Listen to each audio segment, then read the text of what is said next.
আসসালামু আলাইকুম, কেমন আছেন? আশা করি ভালো আছেন। তো ওই যে আমি যে হোটেলে চাকরি করি আর কি, আমি কাতারে আলখোর তাসকিন রেস্টুরেন্টে চাকরি করি। তো আমাদের দোকানের বিরিয়ানির আইটেম দেখেন, এটা হলো চিকেন মজবুস, ওইটা চিকেন মজবুস, এটা হলো বিফ বিরিয়ানি,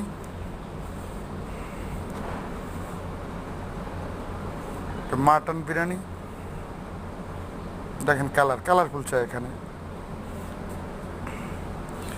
আর হলো মাটন মান্দি, এটা সাদা আর কি, মান্দি হয় আলাদা, খাসির মাংস সাদা করে পাকানো থাকে। আর এটা আমাদের বাংলাদেশের তেহারি, একটা আইটেম আমাদের বাংলাদেশের মতন আছে। তো কাতারে অনেক বাঙালি ভাইরা এটা খুব চয়েস করে। আর হলো চিকেন বিরিয়ানি, প্রত্যেকটাই কালারফুল, শুধু ওইটা আমাদের দেশের তেহারি। তো হোটেলে তো আরও অনেক আইটেম আছে।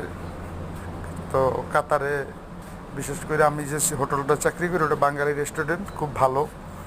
হ্যাঁ, ওই দোকানে চাকরি করি আমি। তো আইটেমটি বানানো লাগে অনেক আইটেম, দেখা যায় আপনার গরুর লাল বোনা আছে, কালা বোনা আছে, বিফ মাটন বোনা আছে, তারপর আপনার আছে ওই যে খাসি বোনা আছে, বিভিন্ন আরও সবজি, হোটেল মাছ টাছ আছে, চিংড়ি মাছ, ট্যাংরা মাছ, বিভিন্ন পদের মাছ আছে, বিভিন্ন পদের সবজি আছে, বাঙালি যত রকমের খানা আছে। তো এ দোকানে সেইভাবে আমি এই যে আমাদের দেখেন পাকের ঘর খুব সব গোছানো, এদেশের পাকের ঘর খুব গোছানো থাকে, আমাদের দেশে যেরকম ময়লা থাকে এরকম থাকে না। কারণ হলো এদেশে খুব পরিষ্কার থাকতে হয়।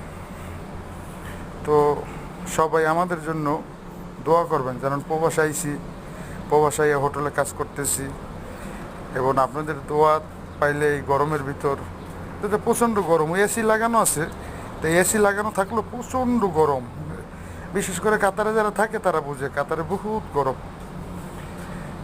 তো সবাই আমাদের জন্য দোয়া করবেন যে আমরা সুস্থ স্বাভাবিক মতন কাজ করতে পারি। আল্লাহ হাফেজ।